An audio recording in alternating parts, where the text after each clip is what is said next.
Assalamualaikum warahmatullahi wabarakatuh. Selamat datang kembali di channel Keramat Horor. Kali ini saya akan menceritakan sambungan dari cerita kemarin. Walaupun sebenarnya tidak menyambung cerita kemarin, tapi ada sangkut pautnya dengan cerita yang kemarin. Kalau kalian belum tahu, alangkah baiknya kalian tonton dulu saja video sebelumnya. Nah, jadi kali ini saya akan menceritakan pengalaman dari istri Mbah Sanip dan Mbah Sanip selama tinggal di rumah tersebut. Ternyata rumah tempat tinggal Mbah Sanip itu berdekatan dengan salah satu rumah yang terkenal angker. Mereka hampir tiap malam mendapatkan suatu teror. Bagaimana kisahnya? Simak terus videonya sampai selesai. Dan sebelum mulai ke ceritanya, seperti biasa, alangkah baiknya kalian santaikan dulu saja diri kalian. Kalau mau ngopi, silakan sambil ngopi. Kalau mau ngemil, silakan sambil ngemil. Kalau mau makan, silakan sambil makan. Tapi kalau kalian sambil kerja, alangkah baiknya tunggu waktu santai kalian. Jangan sampai saat mendengarkan cerita keramat horor ini mengganggu kinerja kalian. Oke? Kalau sudah santai, kita mulai ke ceritanya.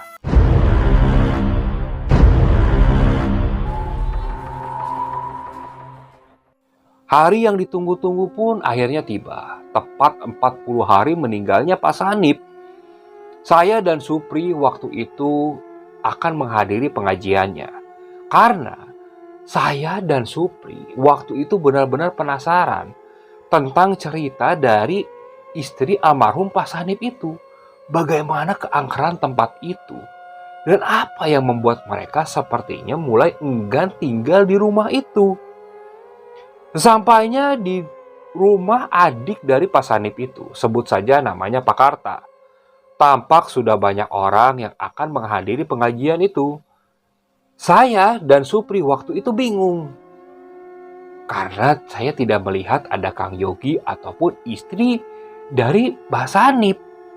Hingga tak berapa lama, saya melihat Kang Yogi keluar. Nah, di situ barulah saya dan Supri menghampiri.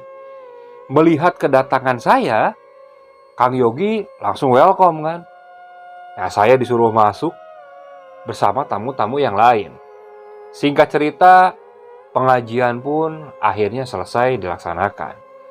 Beberapa tamu pengajian sudah mulai membubarkan diri.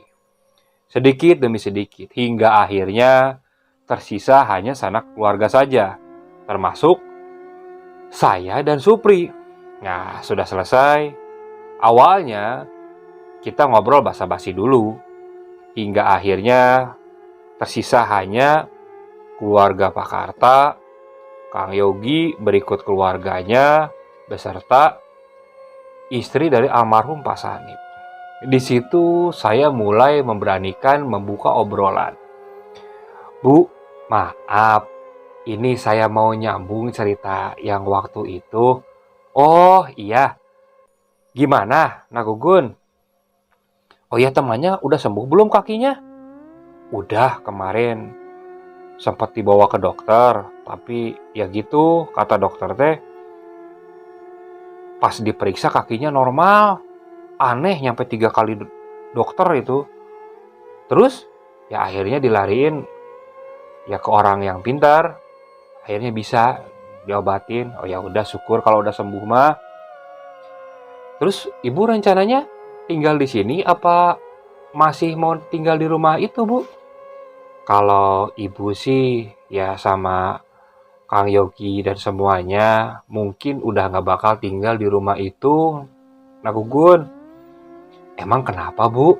Kalau misalnya saya boleh tahu, maaf nih, jujur saja saya agak penasaran Bu. Ya kan memang kita juga dengar kalau tempat itu angker. Tapi cuman sebatas kabar angin saja, tidak detail tahunya seperti apa. Jadi gini, si ibu itu mulai bercerita dari sudut pandang si ibu. Dulu Pak Sanip diberikan tanah di tanah tersebut karena sebelumnya Pak Sanip dan istrinya tinggal di rumah Pak Karta. Mereka berjualan di pasar. Lama-kelamaan ada orang yang memberikan tanah tersebut. Pak Sanip lalu membuat bangunan semi permanen yang depannya dari bangunan kayu serta belakangnya dipermanenkan. Di seberang itu dulu ada bangunan. Bangunannya dari kayu. Bentuknya hampir seperti bangunan panggung, rumah panggung. Saat mendirikan bangunan ini, waktu itu Mbah Karta tidak menceritakan seluk-beluk rumah di seberang tersebut. Singkat cerita, rumah pun mulai berdiri. Saat akan melakukan syukuran, karena biasanya kalau bangunan sudah berdiri, khususnya rumah, umumnya pasti akan diadakan selamatan atau syukuran. Malamnya, Pak Sanip akan mengadakan syukuran. Namun dia tidak mengundang banyak orang. Ditunjuklah Pak Karta untuk memanggil beberapa tetangga. Karena tetangga jaraknya cukup jauh, jadi hanya dipilih sedikit saja. Waktu itu, hitungan dari Pak Sanip dan Ibu ada sekitar 20 orang. Ibu lebihin 2 waktu itu. Buat Ibu termasuk Pak Sanip. Ketika tamu mulai berdatangan, Pak Sanip juga memang hafal tetangga-tetangga di sebelah, walaupun rumahnya berjauhan. Namun ada hal yang aneh. Ketika pengajian sudah selesai, Pak Sanip waktu itu menyalami tamu satu-satu di pintu keluar. Namun Pak Sanip melihat ada 2 tamu yang dia tidak kenal. 1 perempuan, 1 laki-laki. Nah, kedua tamu itu berjalan ke arah rumah yang di seberang. Dia melewat ke arah jembatan. Pak Sanip lalu melihat adiknya Mang Karta. "Tak, kamu ngondang yang di seberang?" Mang Karta langsung melihat ke arah Pak Sanip cukup aneh. "Seberang? Emang kenapa, A?" "Itu ada tamu tapi pulangnya ke rumah yang di seberang. Emang ada penghuninya ya? Perasaan dari kemarin saat ngebangun, Akang gak ngeliat ada orang di situ. Kata kamu kosong." "Emang kosong, Kang. Tapi tuh ada orang." "Mana, Kang? Aku gak lihat," ucap Pak Karta waktu itu langsung melihat ke arah depan. "Itu, tuh masuk ke rumah. Akang salah lihat kali, Gak ada orang, Kang. Itu lampunya gelap." Udah. Namun saat dihitung ternyata nasi yang disiapkan awalnya 22 termasuk buat Mbah Sanip dan istrinya ternyata kurang 2. "Kamu gak salah hitung kan, Tak? Tadi manggil orang?" "Enggak. Akang sendiri kan ngeliat tadi tamu kehitung tangan kan?" "Iya sih. Tadi itu yang 2 orang. Kayaknya asing. Akang juga baru lihat itu mukanya." "Ya udah biarinlah, Kang. Mungkin ada gelandangan kali yang tinggal di sana. Pas ngeliat ada rame-rame, dia sengaja mungkin mau minta nasi. Iya kali ya." Malamnya, Mang Karta, anaknya termasuk Mbah Sanip, bergadang di luar rumah. Mbah Sanip dan Mang Karta waktu itu untuk mengusir rasa kantuk, mereka berdua bermain catur. Sedangkan anaknya Pak Karta sudah tertidur di lantai waktu itu. Nah, saat sedang asik bermain catur itu, ada perasaan ingin melihat ke arah seberang, tepat ke rumah kosong itu. Nah, Mbah Sanip melihat ke sana. "Tak, itu ada orang di depan, kayak lagi duduk." Mana Kang? Itu loh tak, kamu masa nggak lihat? Pak Sanip lalu menyalakan lampu senternya. Namun lampu senternya itu tidak bisa menjangkau ke seberang tersebut, ke rumah itu. Kita cek yuk, aku penasaran Ya takutnya memang bener ada yang ngisi kali tak. Ah Kang, itu rumah kosong Kang. Ah udah, kamu ikut aku yuk. Karta waktu itu mengikuti Mbah Sanip untuk mengecek ke arah rumah itu. Mereka berdua berangkat dengan menyeberang ke arah rel kereta api. Setelah sudah dekat, tampak di depan rumah itu cukup gelap. Bahkan rumah itu seperti rumah yang memang sudah lama tidak diisi. Tuh Kang, kata aku juga sepi ini rumah Kang. Gak ada orangnya, udah yuk balik yuk Kang. Bentar tak, aku penasaran. Wong jelas kok aku lihat itu ada laki-laki sama perempuan tadi pulangnya ke arah sini. Akang ngeyel Mbah Sanip lalu mulai mengintip dari balik sela-sela jendela. Tak. Tuh, nasi bungkusnya ada 2 di dalam tak. Mana Kang? Karta mengintip. Dan benar saja, di dalam ada sebuah meja dari kayu. Di atas meja kayu itu ada 2 bungkus nasi yang disiapkan tadi oleh Mbah Sanip untuk yang datang ke pengajian. Bungkusan itu masih utuh di dalam plastik. Aku penasaran Mbah Sanip lalu membuka pintu. Saat pintu dibuka, hawa dari rumah itu terasa cukup berbeda. Terasa oleh Mbah Sanip dan Mang Karta cukup menakutkan. Kang, kayak gak ada orang Kang. Udah. Assalamualaikum. Maaf, permisi. Tuh Kang, gak ada yang jawab Kang. Udah mungkin dibawa gelandangan kali. Mereka lagi pengen makan kali Kang. Biarinlah udah. Tapi kalau memang pengen makan harusnya udah dimakan. Terus orangnya mungkin nginep di sini kan tak. Tapi ini mana? Aku aneh.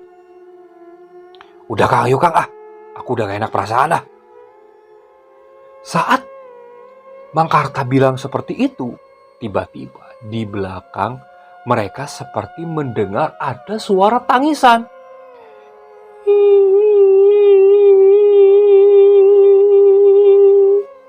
Tuh, tak, kamu dengar gak tak?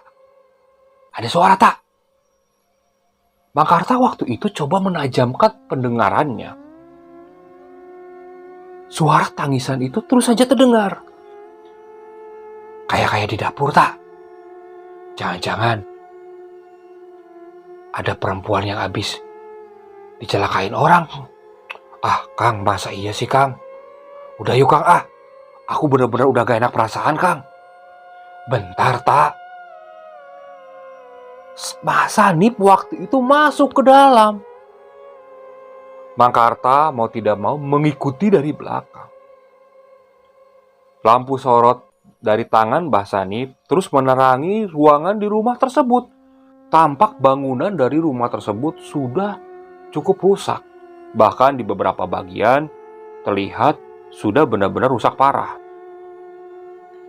Mereka mulai berjalan ke arah dapur, ke arah sumber suara tersebut. Dan tepat ketika mereka sampai pintu dapur, saat dibuka, ada sesosok perempuan sedang duduk di sebuah kursi. Dia membelakangi mereka berdua. Pakaiannya putih, rambutnya panjang dan benar-benar seperti menutup kepala dari depan maupun belakang. Mang Karta waktu itu dia langsung menarik tangan Mang Sanip. Kang, ayo, bentar itu ada perempuan. Takutnya kenapa-napa kamu Assalamualaikum. Neng, maaf, saya lancang masuk. Saya dengar teriakan tangisan. Neng, kenapa? Sosok perempuan itu terus saja menangis. Karena penasaran, Mbah Sanip terus saja berjalan mendekat ke arah perempuan itu. Sedangkan Mangkarta bertahan di belakang, tepat di pintu.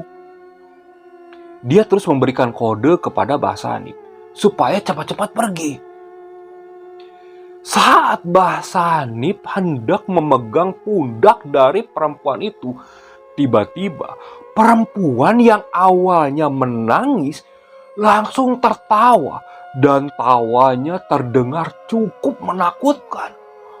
Mbah Sanip tidak jadi memegang pundak perempuan tersebut, namun lampu senternya itu tetap menyala ke arah bawah. Dan tak berapa lama perempuan itu berbalik menghadap ke arah Mbah Sanip dan Mangkarta. Di situ Mbah Sanip dan Mangkarta langsung terkejut karena sosok perempuan yang mereka lihat sedang duduk itu wajahnya hancur, hampir tidak berbentuk. Bahkan bola matanya itu sudah tidak ada. Serta ketika berbalik langsung tercium bau amis yang cukup menyengat. Sosok perempuan itu terus saja tertawa. Dengan refleks, Mangkarta langsung menarik baju Kang Sanip dan langsung ditarik untuk keluar. Mereka berdua langsung berlari meninggalkan tempat tersebut. Dan sosok perempuan itu terus saja tertawa. Bahkan sampai mereka di depan rumah Mbah Sanip, suara tawanya masih terdengar. Waktu itu Mbah Karta dan Mbah Sanip langsung masuk ke ruang tengah. Anak dari Mang Sanip ini langsung dibangunkan. "Bapak, ada apa? Kok kayak ketakutan gitu?" "Enggak, udah kamu cepet tidur di dalam." Anak dari Mang Karta langsung masuk ke dalam. Sedangkan Mbah Sanip dan Mang Karta diam di ruang tamu. "Aduh, aku tidak salah lihat kan, Tak? Tadi kan kamu lihat juga?" "Iya, Kang." "Aduh, aku kan udah bilang sama Akang, udah cepetan. Aku sudah ngerasa ada yang gak beres, Kang." "Kamu kan udah tinggal di sini lama nih, Tak. Kamu memang gak tahu itu rumah gimana?" "Ya karena aku tahu, Kang, makanya aku ngelarang Akang ke sana." "Masa aku harus jelasin secara detail, Kang? Ya sekarang udah telanjur, Tak." Lalu di situ Mang Karta menceritakan bahwasannya dulu sekitar 3 tahun yang lalu sebelum Mbah Sanip tinggal di rumah Mang Karta, rumah itu diisi oleh sebuah keluarga. Satu laki-laki, satu perempuan, ya suami istri lah, dengan kedua orang anaknya. Namun ada suatu kejadian tragis. Waktu itu suami dari perempuan itu kecelakaan dan tertabrak kereta di dekat rumahnya, tepat tak jauh dari jembatan itu. Kejadian itu membuat shock sekaligus depresi sang istri. Hingga tak berapa lama si istrinya itu mengikuti jejak suaminya. Dia melakukan bunuh diri dengan menabrakkan diri ketika ada kereta yang melintas. Sedangkan kedua anak-anaknya itu langsung diambil oleh saudaranya yang tinggal di luar daerah. Namun semenjak kejadian itu katanya hantu perempuan itu penasaran karena meninggal secara tidak wajar. Gitu loh, Kang. Aduh, aku gimana nih, Tak? Mana aku tinggal di seberang. Masa harus berdekatan sama rumah yang kayak gitu? Ya masing-masing aja, Kang. Tapi masa iya sih dia namu datang pengajian ngambil nasi sih, Tak? Ya udah. Nanti kalau memang Akang nggak percaya, besok kita cek lagi aja ke sana. Tak berapa lama, mendadak mereka mendengar suara tawa. Suara tawa tersebut tidak jauh dari halaman depan rumah Mang Sanip. Mang Karta dan Mang Sanip langsung terdiam. Tak ada kata-kata yang keluar dari kedua orang tersebut. Hingga tak berapa lama, pintu rumah Mang Sanip diketuk. Tok, tok, tok. 1 kali, 2 kali, hingga 3 kali berulang. Namun tak ada yang beranjak. Mang Karta dan Mbah Sanip hanya saling bertatap-tatapan saja. Namun tak berapa lama, tepat di depan pintu, terdengar suara tangisan perempuan. Suaranya hampir mirip dengan suara yang didengar saat Mbah Sanip dan Mbah Karta mendengar suara tangisan di rumah yang kosong itu. Mereka berdua langsung terlihat pucat. Mereka bingung harus berbuat apa. Akhirnya mereka hanya berdiam diri saja. Hingga tak berapa lama, suara itu akhirnya hilang. Nah, Mbah Karta dan Mbah Sanip akhirnya memutuskan untuk masuk ke kamar masing-masing untuk tertidur. Esok harinya, karena penasaran, Mbah Sanip dan Mbah Karta lalu pergi ke rumah itu untuk memastikan kembali. Dan saat masuk ke rumah itu, tampak nasi bungkus itu masih utuh, tepat berada di meja kayu. Tak mau ambil pusing, Mbah Sanip dan Mbah Karta langsung kembali ke rumahnya. Nah, semenjak kejadian itu, mulai banyak teror yang dialami oleh Mbah Sanip sekeluarga. Waktu itu hanya tinggal 3 orang. Mbah Sanip, istrinya, dan anaknya yang perempuan.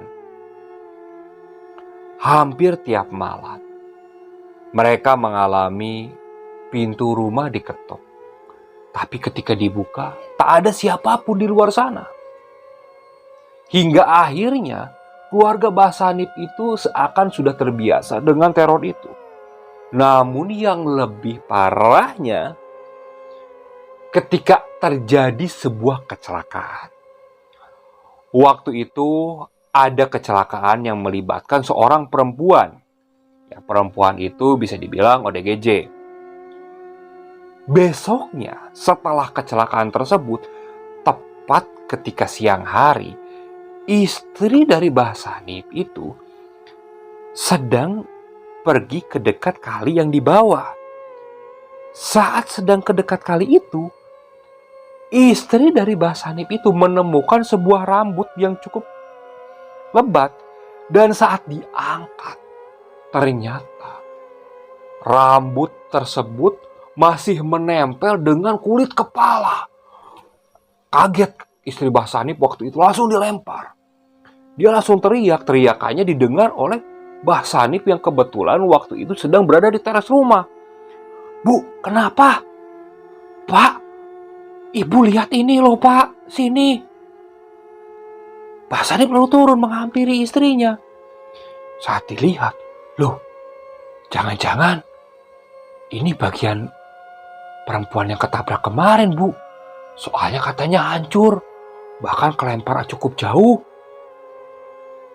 Terus mau digimanain, Pak? "Ya udah, kita kubur aja," ujar Mbah Sanip. Nah, malamnya setelah menguburkan rambut yang ada kulit kepalanya itu,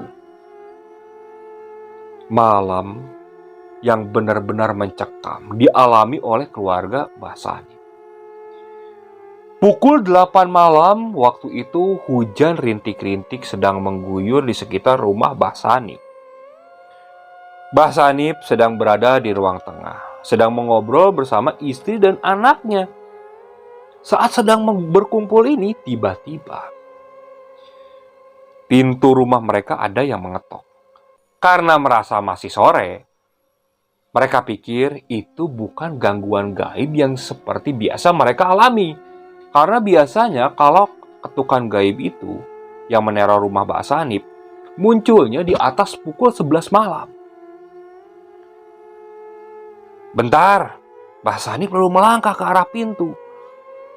Saat dibuka, dia tak melihat siapapun. Ditutup kembalilah pintu. Pak, siapa? Gak ada siapa-siapa, Bu. Belum sempat Mbah Sanip berbalik setelah menutup pintu, pintu itu kembali diketuk.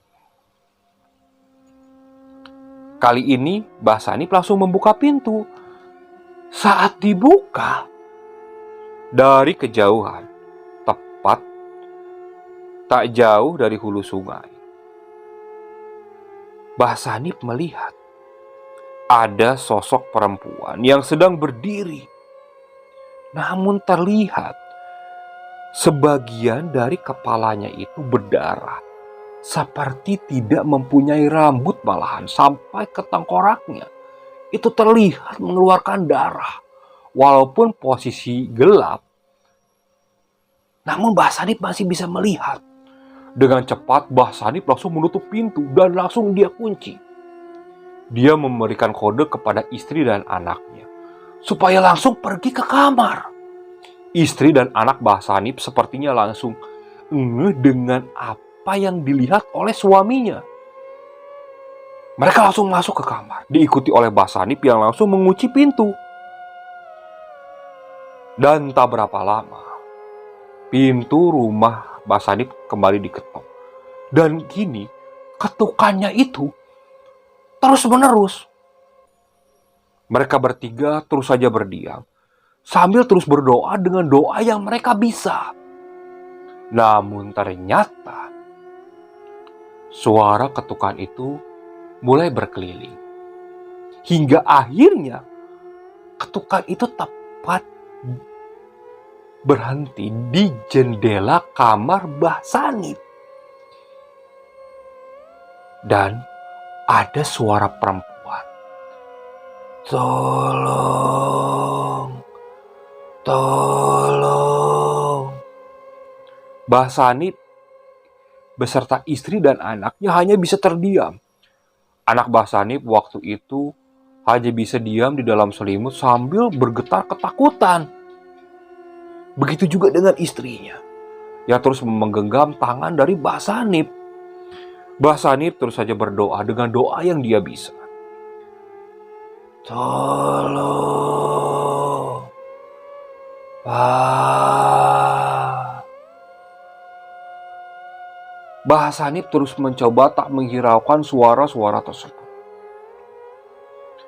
Hingga tak berapa lama, suara itu mulai menghilang.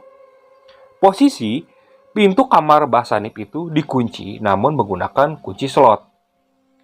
Dan sekitar 20 menit setelah menghilangnya suara dari pinggir jendela kamar, tiba-tiba pintu rumah yang berada di belakang, tepat dari arah dapur, seperti terbuka dengan keras. Bahkan Mbah Sanip pun sempat kaget mendengarnya. Namun Mbah Sanip tak berani keluar. Jujur saja, setelah pintu terbuka, suara rintihan perempuan itu seperti ikut masuk ke dalam rumah Mbah Sanip. Suaranya semakin mendekat, terus mendekat, hingga akhirnya suara itu tepat berhenti di pintu kamar Mbah Sanip. Di situ Mbah Sanip beserta istri dan anaknya benar-benar ketakutan. Tampak dari bawah celah pintu ada sebuah bayangan yang berdiri. Karena lampu dari ruang tengahnya itu tidak sempat dimatikan. Dan tak berapa lama, pintu kamarnya itu mulai diketuk.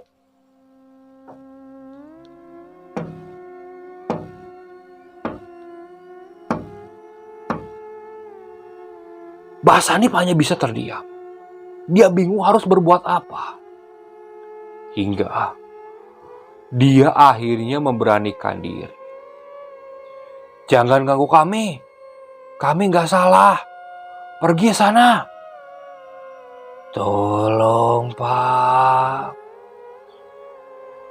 Tolong kembalikan kulit kepala saya, Pak.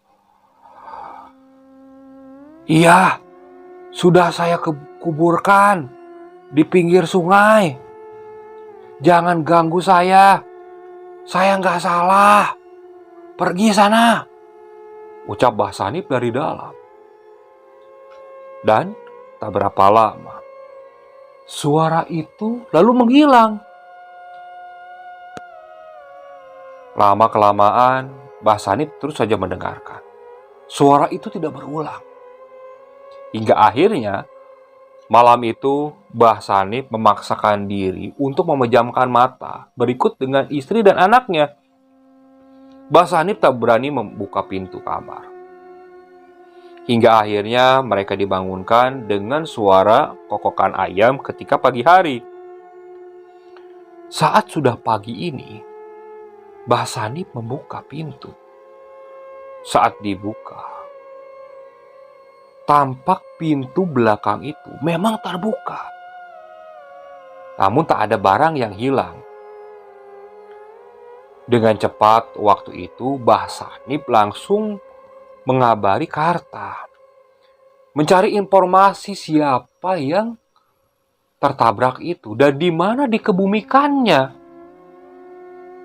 Setelah mendapatkan informasi, Mbah Karta lalu memberitahu Mbah Sanip bahwa orang yang tertabrak itu dikuburkan di pemakaman umum karena tak ada keluarganya yang mengaku.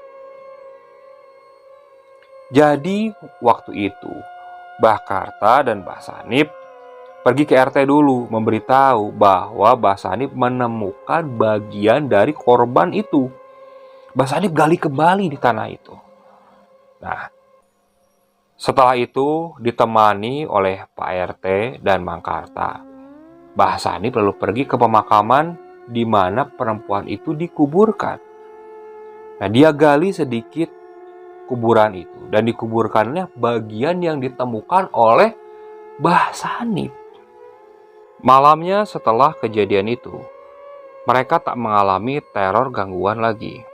Bahkan ketuk-ketukan gaib yang biasanya muncul pada malam sudah tak ada lagi. Hingga tak berapa lama, ada suatu kejadian lagi. Waktu itu, ada sepasang pemuda. Pada malam minggu, entah apa di dalam pikiran pemuda dan pasangannya itu. Mereka niat mojok di rumah kosong di seberang rumah Mbah Sanip. Waktu itu, Kang Yogi sudah menikah dengan anak Mbah Sanip. Jadi, posisinya Kang Yogi dan Mbah Sanip sedang berada di teras rumah. Mereka melihat ada motor yang berhenti. Namun posisi motor itu lampunya tidak dinyalakan. Mbah Sanip terus saja menatap ke arah depan. Begitu juga dengan Kang Yogi. Nah, pemuda itu turun. Tampak perempuan yang di belakangnya juga digandeng turun. Dan masuk ke rumah kosong itu. Loh, Pak, itu kok masuk ke rumah itu? Iya, Ki. Jangan-jangan orang niat mesum, Ki. Udah, kita lihat dulu aja. Kalau memang benar, kita kabarin RT aja biar kita grebek. Jangan sampai rumah kosong itu dimanfaatin sama pemuda yang nyari kesempatan tempat-tempat gelap. Belum lama dari pemuda itu masuk dengan pasangannya, sekitar 10-15 menit, tiba-tiba terdengar suara teriakan. Teriakan dari seberang, namun teriakan itu cukup jelas terdengar. Teriakan itu dari si pemudanya. Tampak pemudanya cukup ketakutan. Dia berlari keluar. Tolong, tolong, tolong. Mbah Sanip dan Kang Yogi waktu itu dengan cepat berlari menghampiri pemuda tersebut. Kenapa, Kang? Itu, Pak, pacar saya, Pak. Kesurupan, Pak. Mbah Sanip waktu itu tak berani langsung ke sana. Dia menyuruh Yogi untuk menyusuli RT dulu. Hingga tak berapa lama, Kang Yogi berikut RT dan beberapa warga akhirnya datang. "Udah keluar belum, Kang Sanip orangnya?" "Belum, masih di dalam." "Kamu lagi ngapain kok malam-malam di rumah kosong itu?" Ini Pak." Kamu udah diam dulu di sini. Bikin masalah aja di tempat orang." Waktu itu Pak RT sangat marah kepada pemuda itu. Nah, Pak RT, Mbah Sanip dan beberapa warga lalu pergi ke rumah tersebut. Tampak ketika mereka mulai hendak masuk, mereka mendengar suara tawa. Tawa cekikikan yang cukup menakutkan. Dan ketika dibuka, tampak sosok perempuan yang sedang kesurupan itu rambutnya sudah acak-acakan. Bahkan dari matanya itu tampak putih. Dia menari-nari sambil tersenyum. Hingga akhirnya beberapa warga langsung memeganginya. Si perempuan itu ngamuk-ngamuk. Dicoba ditenangkan, namun tetap saja beberapa kali dibacakan doa, tapi tidak mau keluar juga. Akhirnya Pak RT dan beberapa warga inisiatif dibawa dululah ke rumah Pak RT supaya dijauhkan dari tempat tersebut.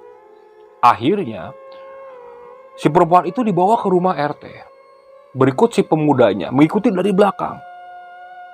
Setelah di sana, tetap saja si perempuan itu terus saja mengamuk. Bahkan menunjuk-nunjuk si pemuda yang mengajaknya itu. Dia tampak marah, namun dari suaranya tidak terlalu jelas. Seperti menggeram, namun berucap. Jadi suara ucapannya itu tidak terlalu jelas untuk didengar. Tak berapa lama Pak RT berinisiatif untuk mencari orang pintar saja.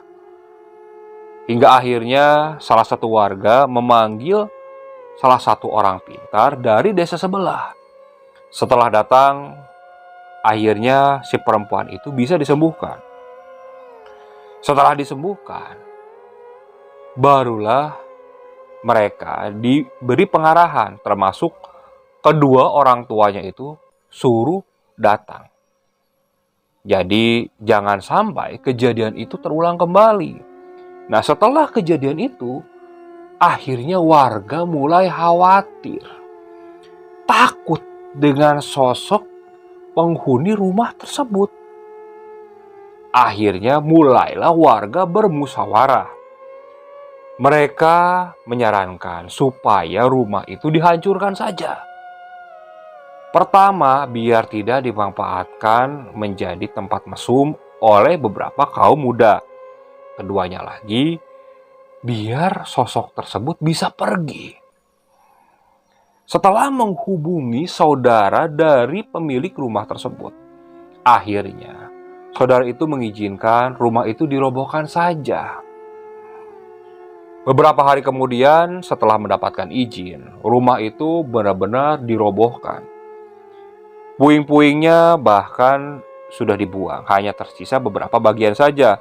Seperti saat di mana saya sedang memancing bersama teman-teman saya. Jadi hanya terdapat seperti bekas bangunannya saja. Nah, setelah kejadian dirubuhkannya itu, Mbah Sanip malah sering melihat perempuan yang dulu awal mula Mbah Sanip mendirikan rumah. Perempuan itu kadang berdiri di dekat rel kereta api, kadang berdiri di dekat sungai. Kalau hujan, parahnya lagi, sering mengetuk-ngetuk rumah Mbah Sanip.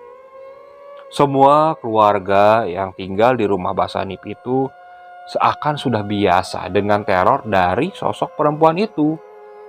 Hingga akhirnya ketika Mbah Sanip sakit keras, di situ barulah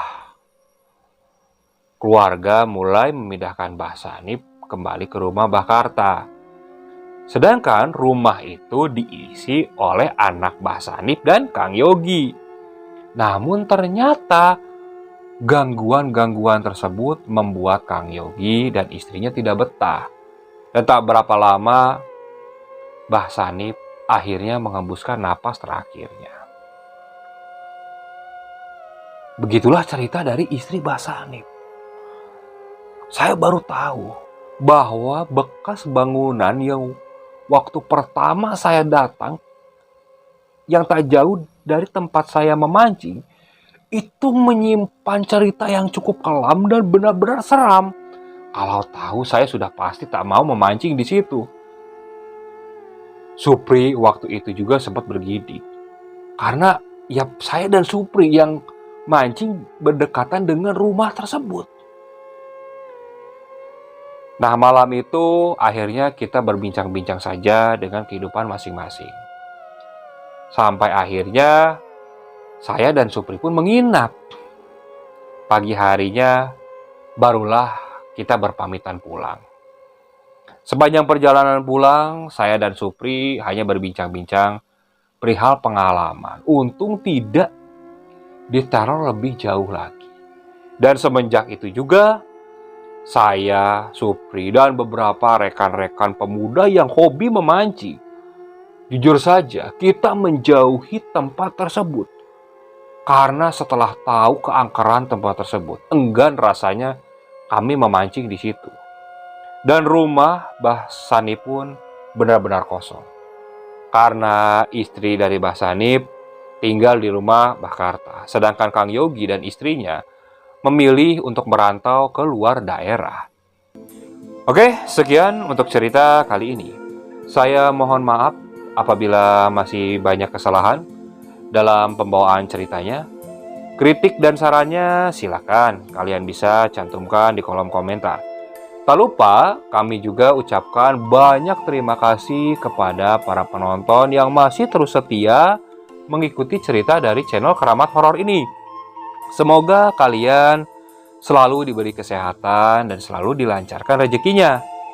Dan bagi para penonton yang belum subscribe, alangkah baiknya kalian klik tombol subscribe-nya supaya kami bisa terus bersemangat untuk membawakan cerita-cerita lainnya. Tetap ikuti cerita dari channel Keramat Horor ini.